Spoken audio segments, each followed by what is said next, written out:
오늘은 성령의 9가지 열매 중에 5번째 자비에 대해 증거합니다. 자비는 사전에 남을 깊이 사랑하고 가엾게 여기는 마음이라고 정의합니다. 그러나 자비의 영적인 의미는 단순히 상대를 사랑하고 불쌍히 여기는 것만이 아니지요. 사람으로서는 도저히 이해할 수 없는 사람도 진리 안에서 능히 이해하는 마음입니다. 또 사람으로서는 용서할 수 없는 사람도 진리 안에서 능히 용서하는 마음이지요.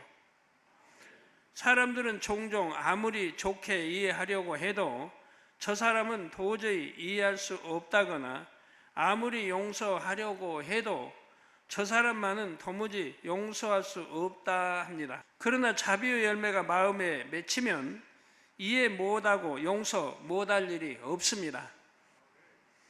어떤 사람이라도 선으로 이해할 수 있고 사랑으로 포용할 수 있지요. 싫은 사람도 없고 미운 사람도 없습니다. 걸리거나 불편한 사람도 없고 원수는 더더욱 없지요. 설령 어떤 사람의 큰 허물이 있다 해도 혹은 중한 죄를 지은 것이 드러났다 해도 판단, 정죄보다 긍휼의 마음이 앞섭니다. 비유를 들어 너무나 사랑하는 아들이 살인이라는 큰 죄를 범하고 집에 숨어 있다면 어머니의 마음은 어떠합니까? 살인이 얼마나 큰 죄인지 알기에 어쩌다가 그렇게 무서운 죄를 범했느냐 한탄하고 꾸중도 할 수 있습니다. 그렇다고 해서 아들을 볼 때 끔찍하고 악한 살인자라 정죄하여 외면하거나 돌을 던지려는 마음은 아닙니다. 불쌍하고 안타까운 마음으로 어찌하면 용서받게 할 수 있을까 고민하고요. 심지어 어머니가 대신 벌을 받아서라도 아들에게 살 길을 찾아주고 싶은 마음입니다. 영적으로도 자비가 있으면 이런 마음으로 상대를 이해하고 용서하고 품어줄 수 있습니다. 성령의 열매가 온전히 맺힌 사람은 내 자녀만 아니라 모든 사람에게 이런 어머니와 같은 마음이 되는 것입니다.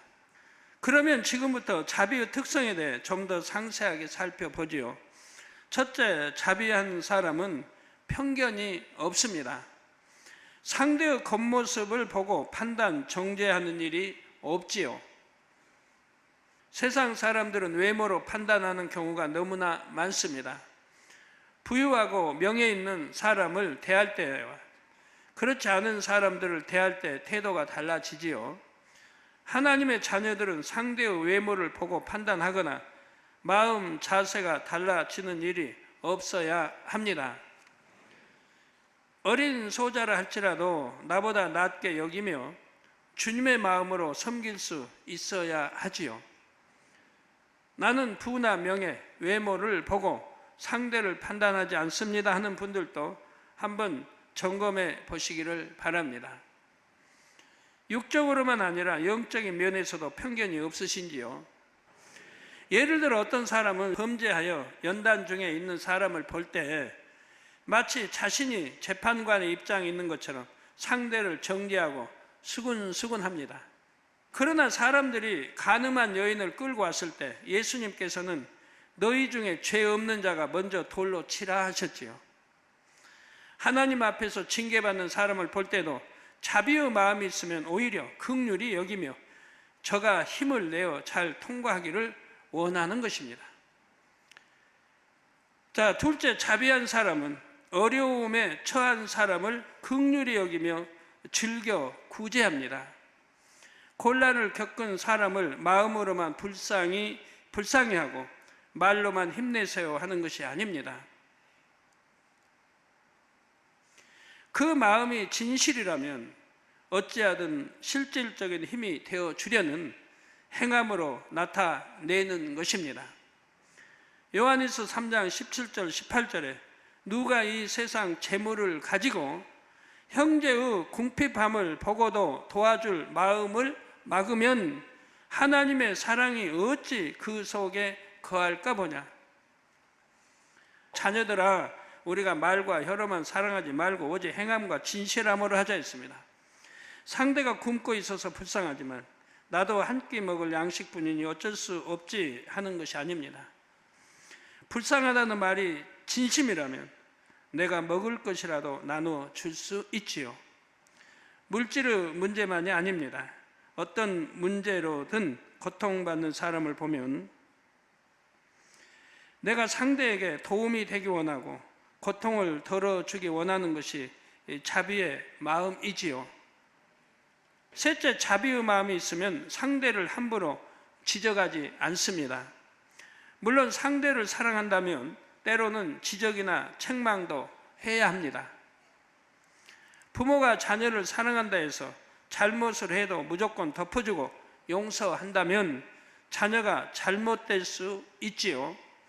그러나 자비의 마음이 있다면 징계도 책망도 지적도 쉽게 하지를 못합니다.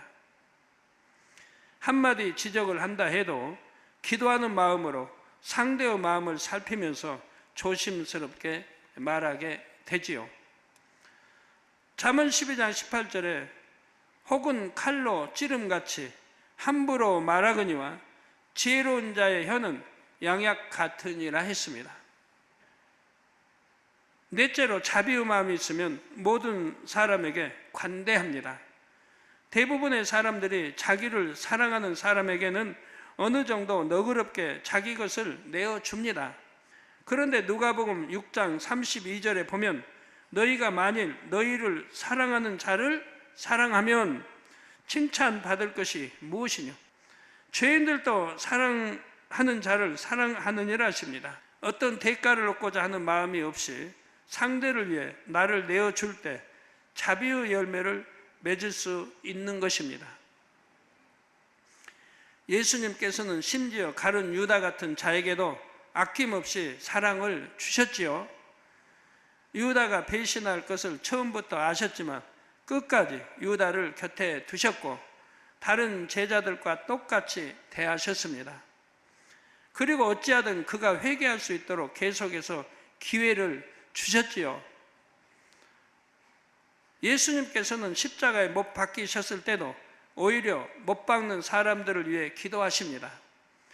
누가복음 23장 34절에 아버지여 저희를 사하여 주옵소서 자기의 하는 것을 알지 못함이니이다 하셨죠. 이처럼 도무지 용서할 수 없는 사람도 능히 용서하는 마음이 자비입니다. 다섯째, 자비의 마음이 있으면 상대에게 공적을 돌릴 수 있습니다. 잘한 일이 있으면 상대의 공으로 돌리고 반대로 잘못된 일이 있으면 나 자신의 허물로 돌릴 수 있지요. 함께 일해서 열매를 냈는데 상대만 칭찬을 받는다 해도 내가 더 잘했는데 상대만 칭찬받아도 내 일처럼 기뻐합니다. 이것도 어머니의 마음을 생각해 보면 여러분이 쉽게 이해되실 것입니다. 어머니가 자녀의 숙제를 도와주어서 자녀가 상을 받았다면 어머니는 어떤 마음이 듭니까? 내가 자녀를 잘 가르쳐서 숙제를 잘 했는데 왜 나는 상을 주지 않고 자녀만 상을 주느냐, 이렇게 불평할 어머니는 없지요. 자비의 열매가 맺히면 자기 자녀만이 아니라 누구라도 나보다 상대를 앞세울 수 있고 그에게 공을 돌려줄 수 있습니다. 그리고 내가 공을 인정받은 것처럼 그와 함께 기뻐할 수가 있죠. 자비는 긍휼과 사랑이 많으신 아버지 하나님의 속성입니다. 자비만이 아니라 다른 성령의 열매들도 하나하나가 온전하신 하나님의 마음입니다. 사랑하는 성도님들은 성령의 열매를 다 온전히 맺어 범사에 하나님을 기쁘시게 하시기를 바랍니다.